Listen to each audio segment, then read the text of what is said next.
Hi guys, be the bull welcomes you again. Shelter pharma limited का IPO आने वाला है, तो उसके बारे में बात करेंगे। उससे पहले अगर मेरी चैनल पे नए हैं तो प्लीज़ सब्सक्राइब कर दीजिए, बेल का बटन हिट करिए और मेरी वीडियो को लाइक करिए और आपके सारे कॉन्टैक्ट के साथ भी शेयर करिए, ताकि उनकी भी स्टॉक मार्केट की जर्नी और भी ज़्यादा कॉन्फिडेंट, सक्सेसफुल और अवेयर हो पाएगा इस। तो अगर ये कंपनी के बिज़नेस के बारे में थोड़ा सा आइडिया लें तो 2007 से इनकॉर्पोरेटेड है, नाम से पता चलता होगा। फार्मा के रिलेटेड कंपनी का बिजनेस है। यस, हिम्मतनगर गुजरात में ये कंपनी का मेन हेडक्वार्टर्स है। और ये कंपनी पहले शेल्टर फार्मेसी के नाम पे जानी जाती थी, लेकिन बाद में अभी ये शेल्टर फार्मा करके जानी जाती है। हर्बल प्रोडक्ट्स बनाती है ये कंपनी, और जो मतलब जो कि ह्यूमन के लिए और एनिमल के लिए दोनों के रिगार्डिंग, हेल्थ केयर के रिगार्डिंग हर्बल प्रोडक्ट्स मैन्युफैक्चरिंग करती है कंपनी। तो अगर इसकी आईपीओ डेट की बात करेंगे तो 10 अगस्त 2023 से ओपन डेट है और 14 अगस्त 2023 को इसकी क्लोजिंग डेट है। फेस वैल्यू 10 रुपये पर शेयर है। प्राइस 42 रुपीज़ पर शेयर है। लॉट साइज 3000 शेयर्स का है। सो बेसिस ऑफ अलॉटमेंट जो है वो 18 अगस्त 2023 को हो जाएगा। इनिशिएशन ऑफ रिफंड मतलब इन केस अगर आपने अप्लाई किया है तो रिफ़ंड की जो इन्फॉर्मेशन है वो 21 अगस्त 2023 को आ जाएगी। और आपका आईपीओ अगर लगता है तो डीमेट में 22 अगस्त 2023 को हो जाएगा, मतलब credit of shares to demat 22 अगस्त 2023। सो लिस्टिंग डेट जो है वो 23 अगस्त 2023 है। और cut off time for UPI mandate confirmation शाम को 5 बजे 14 अगस्त 2023 को है। So total issue size, number of shares जो है वो 38,16,000 शेयर्स, करीब 16 करोड़ 3 लाख रुपए कंपनी जुटाने वाली है इस टोटल इश्यू से। और फ्रेश इश्यूज़ के माध्यम से सारे के सारे शेयर्स आ रहे हैं, मतलब 38,16,000 शेयर्स, करीब 16 करोड़ 3 लाख रुपए कंपनी जुटाएगी। फिक्स्ड प्राइस इश्यू आईपीओ है। लिस्टिंग एट बीएसई एसएमई है गाइस। तो ये एक स्मॉल एंड मीडियम एंटरप्राइजेस का आईपीओ है, जो कि टोटल इश्यू साइज से आपको पता ही चला होगा 16 करोड़ 3 लाख रुपए के आसपास कंपनी पैसे जुटाने वाली है। तो शेयर होल्डिंग प्री इशू जो है वो 77,43,792 है। और शेयर होल्डिंग पोस्ट इश्यू जो है वो 1,15,69,792 है। Market maker portion 1,94,000 shares Gretex share broking के नाम पे है, जो कि ये पर्टिकुलर आईपीओ को लीड करेंगे, मार्केटिंग करेंगे, ताकि ज़्यादा से ज़्यादा आईपीओ एप्लीकेशन इनको मिल पाए और आईपीओ सक्सेसफुल हो।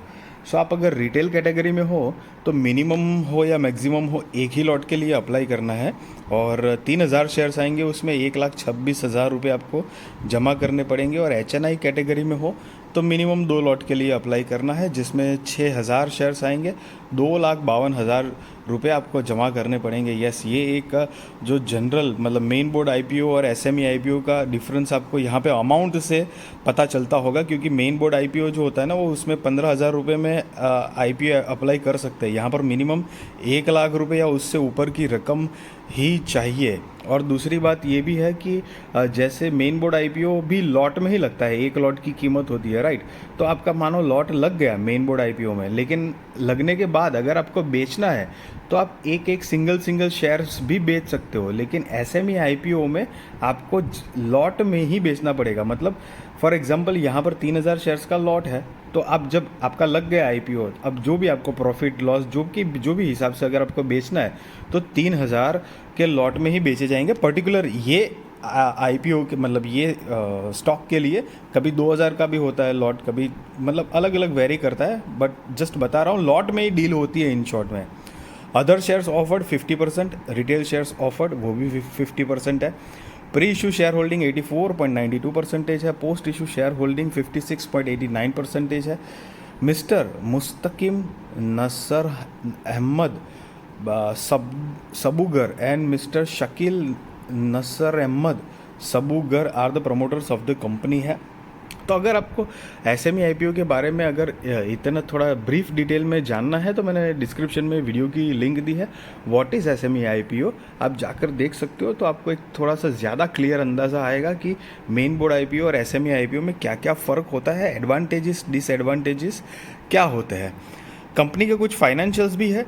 जो कि 31 मार्च 2021, 31 मार्च 2022, 31 मार्च 2023 के हैं। ये सारे के सारे फिगर्स जो है वो इन लैक्स में है, जो कि मैं आपको करोड़ में कन्वर्ट करके बताने वाला हूँ। और लेटेस्ट रिसेंट वाले हम फाइनेंशियल्स देखेंगे तो 31 मार्च 2023 के हिसाब से कंपनी की टोटल असेट जो है वो 21 करोड़ 44 लाख रुपए के आसपास है। टोटल रेवेन्यू 36 करोड़ 15 लाख रुपए के आसपास है।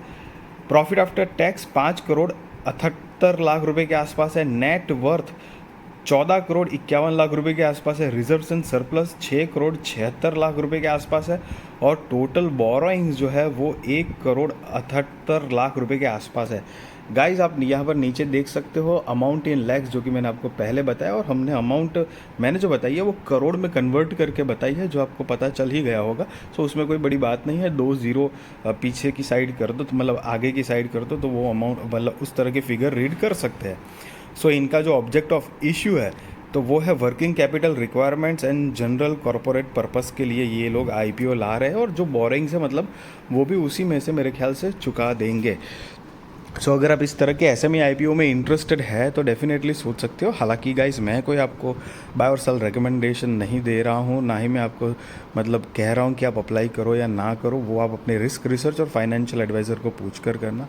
वीडियो मेरी ज़रूर अच्छी लगी तो ज़रूर लाइक करिए, अच्छी लगी तो ज़रूर लाइक करिए, शेयर करिए, सब्सक्राइब करिए, आपके सारे कॉन्टैक्ट के साथ भी शेयर करिए ताकि उनकी भी स्टॉक मार्केट की जर्नी और भी ज़्यादा कॉन्फिडेंट, सक्सेसफुल और अवेयर हो पाए गाइस। और आपको कोई भी ऐसे स्टॉक मार्केट के रिगार्डिंग कोई भी स्टॉक के अंदर इन्वेस्टमेंट करनी है, आपको समझ में नहीं आ रहा है और थोड़ा सा मतलब पता नहीं चल रहा है करे कि ना करे क्या है, तो आप मुझे कमेंट बॉक्स में वो स्टॉक का नाम लिख के भेज सकते हैं। मैं डिटेल में जितना भी होगा वीडियो बना के आपको दूंगा, तो आप देख लेना और आपका जो इन्वेस्टमेंट व्यू है वो क्लैरिटी दूंगा और मेरा रिव्यू भी दूंगा कि मेरे हिसाब से क्या लग रहा है। बाकी thank you so much for watching this video guys.